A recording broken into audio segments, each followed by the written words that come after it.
They called it a love story. What they didn't tell you was the price it came with. A sealed agreement, a buried truth, and the one woman who would never have allowed it. In the final days of Queen Elizabeth's reign, whispers emerged of a shocking deal, struck between King Charles and Camilla, a deal not just kept from the public, but one that shattered the monarch's most sacred commands. Before we go deeper into what this really means for the royal family, make sure to subscribe so you don't miss a single update. For decades, the name Camilla was synonymous with scandal, an affair, a divorce, a nation divided. But as time passed, so did resistance. Slowly, methodically, Camilla emerged not just as Charles's consort, but as an undeniable fixture of the royal stage. The public was told it was love conquering all. But behind the palace gates, a different tale was unfolding. One that began not after Queen Elizabeth's death, but before it, while she was still very much alive. Sources close to the palace allege that in the final years of the Queen's reign, a covert document was drafted, one that laid out the precise roadmap for Camilla's future ascension, not just as a companion to the king, but as Queen Consort herself. The agreement, cloaked in ambiguity and shielded by royal privilege, was said to be signed in a quiet meeting at Clarence House, where the Queen's declining health was invoked as justification for bypassing her formal opposition. It wasn't law, it was leverage. And it was sealed, not with transparency, but with silence. For Queen Elizabeth, duty always came before personal sentiment. Her publicly voiced approval of Camilla's role in the monarchy had long been measured, calculated, and, according to former aides, deeply conflicted. She had witnessed firsthand the fractures this relationship had caused in the royal image, how it tore at the very fabric of the crown's credibility. But as the twilight of her reign drew near, that resolve was tested. And somewhere in that vulnerable liminal space, Charles and Camilla pushed forward with a plan that would redefine history. Royal advisors who had stood beside the Queen for decades were suddenly left in the dark. Some were quietly reassigned, others dismissed under the guise of retirement. Those who remained were expected to fall in line. But rumors began to spread about documents being locked away, protocols rewritten, and a growing tension within the inner circle. One advisor, who later spoke under strict anonymity, described the atmosphere in those final months as frozen silence, where even loyalty felt like betrayal. Then came the coronation, a dazzling spectacle, carefully orchestrated to signal unity and strength, but for those who had served the Queen, it was a painful theatre. The image of Camilla being crowned beside Charles ignited something darker. It wasn't just a departure from tradition, it was the culmination of a betrayal, and the nation, unknowingly, applauded what some now claim was a calculated defiance of the Queen's dying will. Still, the public knew none of this. The palace remained tight-lipped. Media outlets, hungry for royal spectacle, avoided digging too deep. Any dissent was dismissed as tabloid fiction or bitter remnants of a bygone era. But not everyone accepted the silence. Behind the scenes, a few voices refused to be buried. And as pressure mounted, the conspiracy thickened.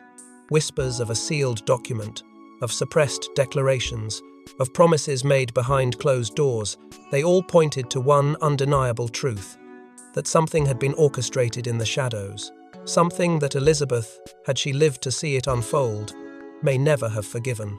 But to understand how deep the betrayal runs, we must first return to the monarch whose legacy this pact defied, and the quiet storm that brewed behind palace doors. Queen Elizabeth wasn't just Britain's monarch, she was a fortress of tradition. And behind her composed demeanour were strict instructions about the future of the crown. Instructions that, according to insiders, were deliberately ignored the moment she passed.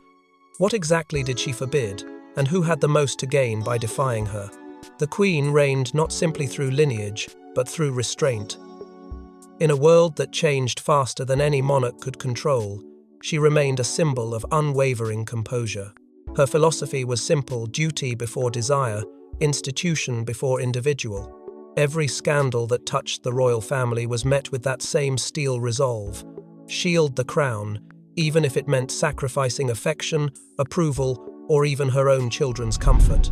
So, when it came to Camilla, The Queen's position was never unclear: cordial in public, cautious in private, and resolutely opposed to any idea of her ever wearing a crown. For years, this unspoken command held firm. Camilla could be accepted, tolerated, even given titles, but Queen? Never. It was a red line. Queen Elizabeth never wished to see crossed. According to one former aide, the Queen's words were unambiguous during a private lunch in 2018.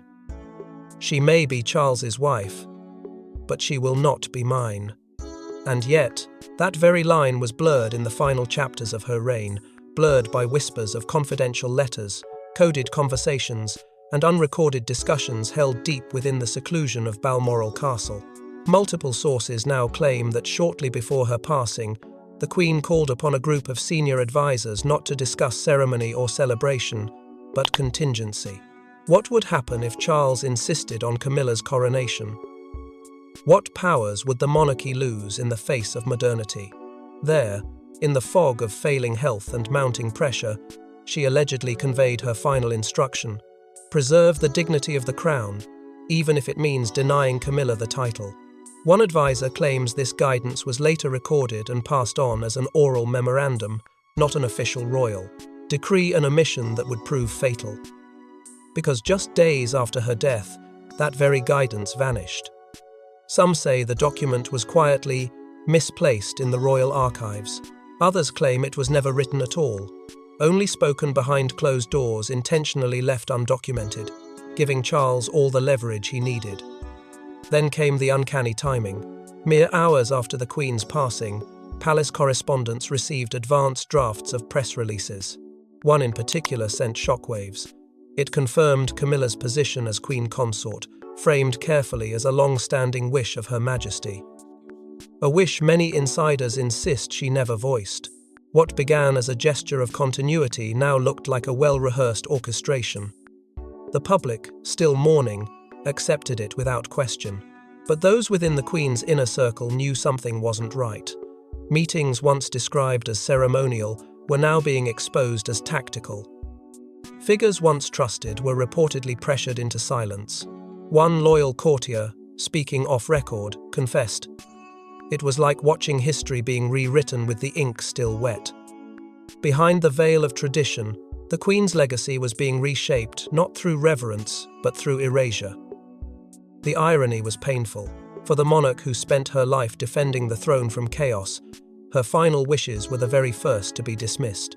And perhaps that's the most brutal betrayal of all, not that her instruction was denied, but that it was rewritten in her name. Camilla's path to the crown, it seems, had been paved long before the Queen took her final breath. All it required was silence, strategy, and the convenient fading of memory. As the Queen's voice faded into silence, a new one began to rise, bolder, hungrier, and far more willing to rewrite the rules of royalty. She was never meant to wear the crown. And yet, there she stood, Camilla, Queen Consort, draped in regalia once destined for another. Behind the pomp, insiders whisper of a silent rebellion within royal walls, where titles were reshaped and history rewritten, all to fulfill one forbidden promise. The image was polished, but the fracture lines ran deep. As Camilla emerged alongside King Charles, crowned and consecrated, a wave of disbelief swept through the nation. For some, it was closure, decades of scandal now framed as resilience. But for others, it felt like a betrayal cast in gold. This wasn't just a shift in ceremonial roles, it was a calculated move that redefined royal destiny. And for many inside the palace, it felt like the final insult to the Queen's unwritten will. The official narrative was clear. This had been Her Majesty's wish. That, in her final public statement, Queen Elizabeth had graciously given her blessing for Camilla to be known as Queen Consort. But doubts swirled almost instantly. Former aides recalled how fiercely the Queen had once protected the sanctity of titles, and how she never once used the phrase Queen, Camilla, in any private gathering. And yet now, mere months after her death, it had become royal policy, engraved in press briefings, echoed in broadcasts, and defended with rehearsed conviction. Behind the scenes, resistance quietly festered. Several of the Queen's longtime staff, those who had served her for decades, were either let go or moved into obscure roles just weeks before the coronation. It wasn't coincidence, it was cleanup. Insiders whispered about a memo, buried deep in the palace's internal channels, that explicitly stated the Queen's reluctance to elevate Camilla's status. That document, if it ever truly existed, has never seen the light of day. But one advisor claimed it did, signed, time-stamped, and intentionally ignored. Then came the ceremony itself, grander than expected, yet filled with unspoken tension. Certain traditional elements were quietly altered. A line in the coronation oath, previously untouched for generations, was revised at Charles's insistence. The seating arrangement, the order of procession, even the music, each detail, adjusted in ways that insiders later described as strategic erasures of the Queen's era. It wasn't a coronation in tribute to Elizabeth's legacy. It was a coronation to overwrite it. Observers noted another subtle fracture: Duchess Catherine. The usually composed and diplomatic Princess of Wales was noticeably reserved during the event.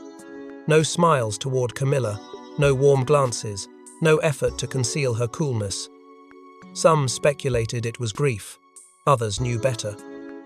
Catherine, deeply loyal to the Queen and fiercely protective of the monarchy's future, had always harbored quiet skepticism toward Camilla's rise. And now, watching history being rewritten in real time, her silence said more than words ever could, yet the public was caught between confusion and compliance. The palace's machinery had gone into overdrive, flooding outlets with stories of reconciliation, modernization, and healing. The narrative had been rewritten so thoroughly, so forcefully, that few dared question it. But beneath the surface, the foundation was crumbling, because while Camilla may have been crowned in the public square, she had done so on fractured ground, and that fracture was beginning to split wider than anyone could contain. But the coronation was only the beginning. The real battle was still to come between those who upheld the Queen's legacy and those determined to erase it. They were supposed to disappear, quietly dismissed, demoted, or absorbed into the shadows. But a handful of the Queen's most trusted advisors refused to go quietly.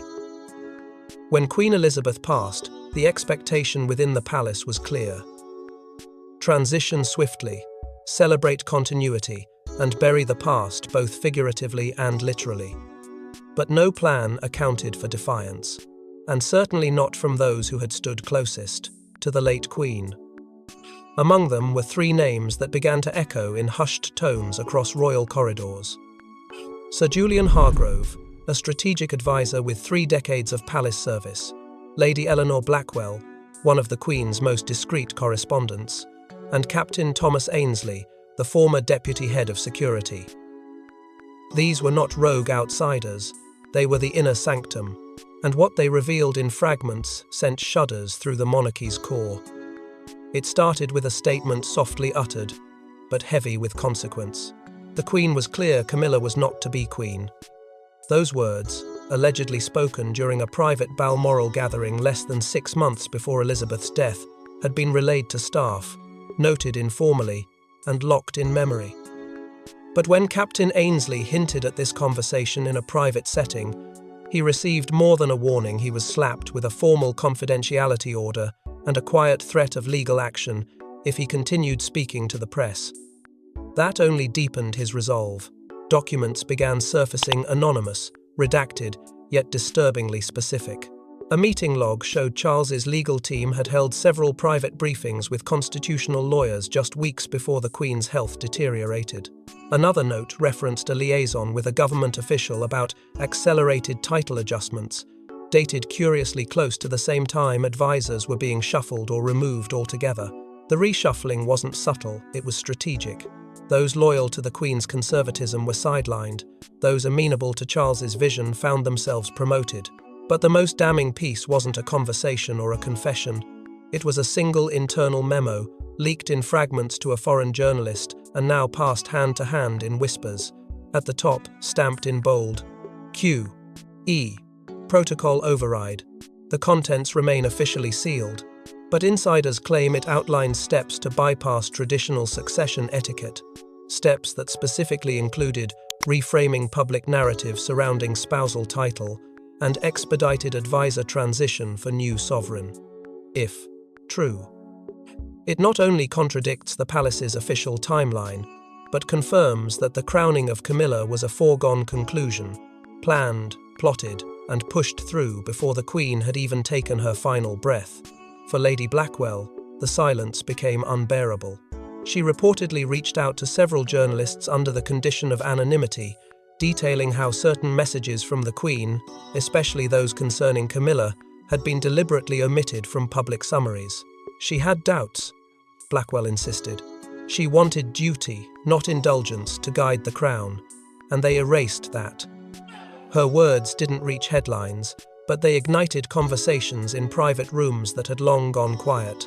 These advisors, once sidelined, had become the unexpected guardians of a broken oath. They weren't clinging to titles or influence, they were clinging to the truth. A truth they believed was twisted, buried, and rewritten by the very institution they had served all their lives. And now that truth was leaking. If these advisors were seen as threats, then one woman inside the firm became the palace's greatest obstacle, the Queen's only daughter. She kept her silence when others spoke, but make no mistake, Princess Anne saw everything. And when the pact was exposed, she didn't just raise her voice. She raised hell. What followed was a battle of bloodlines and broken trust, with the monarchy itself in the crossfire. For years, Princess Anne stood as the quiet embodiment of duty. She never sought headlines, never craved public affection. Her loyalty was to the crown, not the institution, but the woman who wore it. To Queen Elizabeth, she wasn't just a daughter, she was a guardian. And when the whispers of betrayal began to swirl, Anne didn't recoil. She listened. She watched. And when the coronation made the betrayal undeniable, she acted. Sources close to the palace recount a furious confrontation between Anne and Charles shortly after the ceremony. Behind closed doors at Clarence House, the siblings, once the image of composure, are said to have clashed in a fiery exchange. Anne, visibly shaken and emotionally raw, accused her brother of violating not just their mother's legacy, but the unspoken code that had held the monarchy together. Her voice, usually measured and restrained, reportedly rang through the halls with a single line that cut deeper than any sword. "Mother's crown is not yours to give away." But the confrontation didn't end with words. At a private Windsor dinner weeks later, tensions boiled over in front of senior royals. Anne, seated across from Camilla, reportedly made a pointed remark about earned titles versus stolen ones. The table fell silent. Charles tried to diffuse the moment, but the fracture had already deepened. Camilla's circle, once cautiously tolerated, became openly resented by Anne, who viewed their influence as invasive, opportunistic, and entirely unearned. Yet, while Charles consolidated power, Anne began quietly building her own resistance. Not in public, not with speeches, but through records. She returned to the royal archives with uncharacteristic frequency, sifting through documents, memoranda, and personal letters. Insiders say she began preserving handwritten notes, duplicating sensitive correspondences, and even refusing to sign off on revised internal protocols pushed forward by Charles's new advisory team. What she couldn't stop, she documented. And what she couldn't expose immediately, she secured for the day when exposure would be unavoidable. Anne's role was never meant to be political, but as the monarchy's moral compass wavered, she found herself at its center. She wasn't fighting for power, she was fighting for principle, for the truth of a mother's final wishes. For the integrity of a crown now tainted by secrecy. And as the palace tightened its grip, Anne only grew bolder in her defiance. Those around her began to notice the subtle shifts. Long-time staff refused reassignment. Trusted aides started to decline meetings arranged by Camilla's circle. And in private, Anne made it clear. If history was going to be rewritten, she would ensure the footnotes screamed with the truth. The monarchy had weathered many storms. But now, it was facing a tempest from within, one led not by a rival faction, but by the Queen's own blood. But as Anne waged her war inside the palace, the truth was beginning to leak out beyond the gates, into the hands of those who knew how to use it. No one expected the leak. Not this leak. A folder, a recording, a signature, and a royal seal. When it surfaced, even the monarchy's fiercest defenders began to falter. Because what it revealed wasn't just betrayal, it was premeditated, strategic, and devastating. It started quietly, with a brown envelope. No return address, no name, just the symbol of a lion crest crudely stamped into the corner. Inside was a USB drive, a partially burned folder of printed documents, and one line scribbled on hotel stationery: "You've been lied to." The journalist who received it, known for covering celebrity divorces, not constitutional drama, nearly dismissed it as a prank. Until she played the audio file. Until she saw the date. Until she heard the name. The recording was short, barely 7 minutes, but it was damning. It captured a private strategy session between two of Charles's legal advisors, discussing the terms of a contract regarding Camilla's post-coronation title. What stopped the journalist cold was not the tone of certainty, it was the date. The document was time-stamped 6 weeks before Queen Elizabeth's death. Camilla's path to becoming Queen Consort hadn't just been discussed. It had been decided, locked in, signed, and the clause that set royal watchers ablaze? "The sovereign will not object." Those words, calmly spoken and legally embedded, implied something chilling: that Queen Elizabeth's opposition, if it even existed at that point, was no longer a barrier. The monarchy's highest voice had already been muted in the legal narrative. Her crown, her command, bypassed in a single line of text. What followed was chaos, quiet at first, then roaring. The journalist attempted to verify the documents. But every call to the palace press office was met with vague denials. One senior official responded cryptically: "We don't engage with fabricated materials." But the phrasing was careful, never confirming, never fully denying. Within hours, royal legal representatives issued a cease and desist against publishing anything. That only confirmed one thing: the threat was real. But control was slipping fast. An anonymous Twitter account began releasing portions of the documents online, page by page, adding context, commentary, and redacted names. The account, at Crown Unfiltered, exploded overnight. It posted scanned contracts, email chains, and, eventually, a second audio file, this time referencing a call between a senior advisor and a Home Office liaison, discussing public narrative management in light of succession expectations.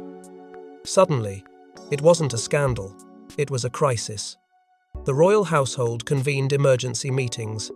Advisors scrambled to trace the source of the leak. The Office of Communications tried issuing corrections to media outlets, but the dam had already broken. Public trust was cracking. Loyal monarchists, once unshakable, began asking the one question the palace had hoped to bury forever: what if the Queen was never given the full truth? Within days, debates erupted across Parliament, television panels, and social media. Camilla's coronation, once celebrated as the closing chapter of royal scandal, now looked like the opening act of royal subversion. And Charles, already walking a tightrope of public acceptance, found himself haunted by a paper trail that refused to stay buried. But no amount of denial could contain the storm, not when the very heart of royal succession was suddenly up for question. He was groomed to lead, trained to serve. But when Prince William discovered the deal that undermined his grandmother's final wishes, something inside him shifted. He didn't speak publicly, but his silence was deafening, and those closest to him say it may have changed everything. But more than duty, it was the quiet guidance of his grandmother, the late Queen Elizabeth, that shaped the man the public would one day call king. Their bond was private, profound. In her, he saw restraint, legacy, and a relentless commitment to stability. In him, she saw the future. She shared with him lessons that were never written in any manual lessons about patience, character, and the cost of silence. So when the storm broke, when the documents leaked, and the palace descended into whispers and damage control, it wasn't just a political betrayal. William felt it was deeply personal. Insiders describe his reaction behind closed doors as icy, clipped, and unlike anything they had seen before. There were no public statements, no appearances defending his father's position. When reporters called Camilla Her Majesty the Queen, William didn't correct them, but he didn't echo the title either. He avoided the word entirely, not out of confusion, but out of quiet defiance. He knew what the Queen had intended. He knew the truth of her final months. And now he was watching it be rewritten in real time, cloaked in ceremony and forged in silence. His demeanor at public engagements grew colder. Moments with Charles were stiff. Interactions with Camilla practically non-existent. In photographs, body language betrayed what words never would. Gone was the unity that once masked the friction. Instead, the heir to the throne had become a shadow present, but unreachable. He fulfilled his duties, shook the hands, smiled at the cameras, but something had cracked beneath the surface. Something that couldn't be repaired with scripted lines or family portraits. Behind the scenes, whispers of late-night conversations between William and Princess Anne began to emerge. Private meetings, unscheduled visits to Windsor, quiet dinners away from the cameras. It wasn't just grief that brought them together. It was resolve. The Queen's most loyal children, bound by blood and principle, were drawing their own lines. Advisors who had served the Queen were suddenly invited back for informal counsel. Messages were sent, not through official channels, but through trust. And each whisper added to a growing resistance within the palace that no press release could contain. William never gave the press a headline, but one former aide revealed a phrase he muttered during a closed-door discussion, just 5 words that carried more weight than any official statement. He'll wait, but not forever. And that's the quiet threat hanging over the monarchy now. Because the Prince of Wales has time, he has legacy, and he has the truth. If the moment ever comes, he will speak not out of rage, but out of necessity. And when he does, the entire royal narrative may be forced to realign. And as William waited, another voice, long silenced, prepared to return to the fray, with a story that could end the pact once and for all. He said he was done with the crown, done with secrets. But when the hidden agreement between Charles and Camilla surfaced, Prince Harry couldn't hold his tongue, and what he revealed from across the Atlantic could shatter what little peace remains in the House of Windsor. For months, Harry remained distant, physically and emotionally removed from the storm unfolding at Buckingham Palace. He had stepped away, forged a new life, and publicly declared his chapter with the institution closed. But the moment the leak emerged, the documents, the audio, the clause that erased the Queen's intent, something shifted. Because this wasn't just about his father, it was about his grandmother, the one constant in a family riddled with conflict. And in Harry's eyes, what had been done wasn't just manipulative, it was unforgivable. The revelations began not with a press release, but with a microphone.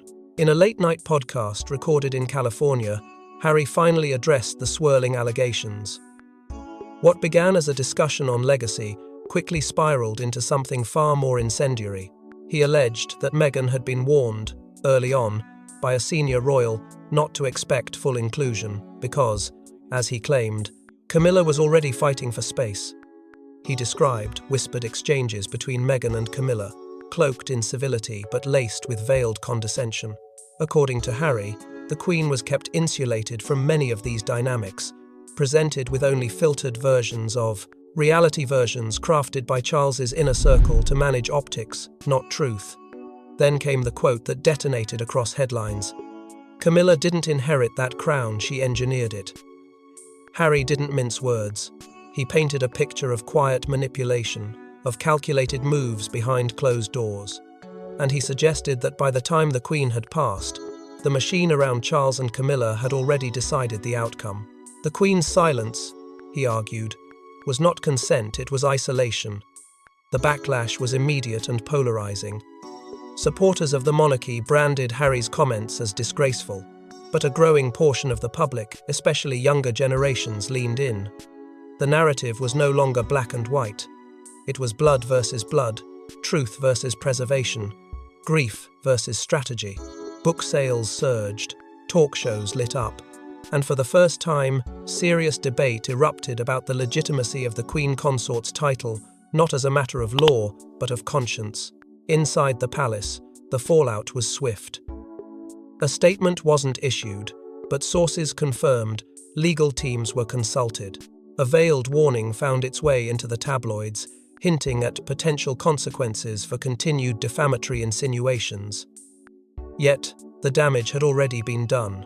Harry had pierced the wall of silence that the palace had worked so hard to maintain, and in doing so, he invited millions to ask questions the monarchy couldn't easily answer, because this wasn't just about a title. It wasn't just about family dysfunction. It was about truth, about legacy, about a monarchy that claimed to uphold tradition while allegedly burying the very instructions left behind by its longest reigning sovereign. And Harry, for all his flaws and controversies, had reignited the fire burning beneath the surface. But even as secrets spill and trust crumbles, the most haunting question remains: what if the Queen knew all along? In her final years, Queen Elizabeth was seen as the steady hand of a fractured monarchy. But the truth may be far more unsettling. What if her silence in the face of this betrayal wasn't forced but chosen?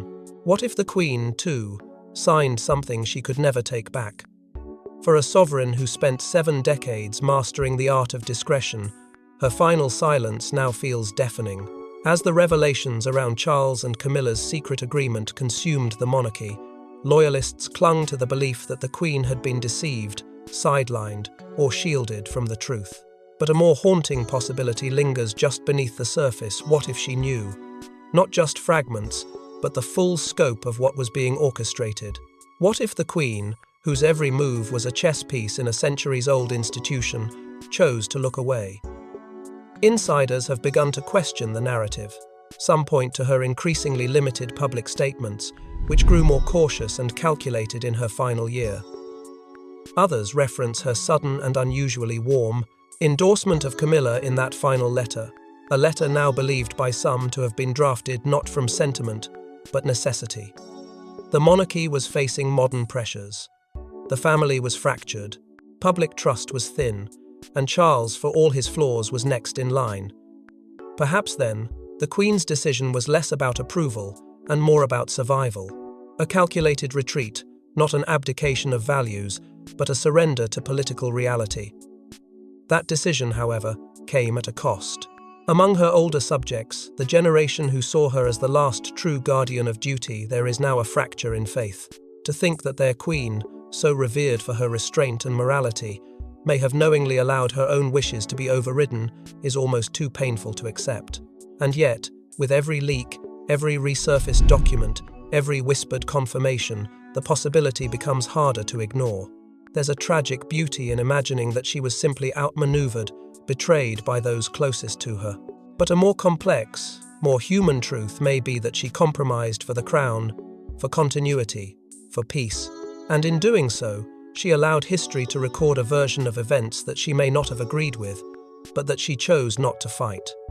That final act, one of grace or guilt, remains uncertain, and so, the crown endures. But at what cost? Thanks for watching. Don't forget to like and subscribe, and we will see you in the next one.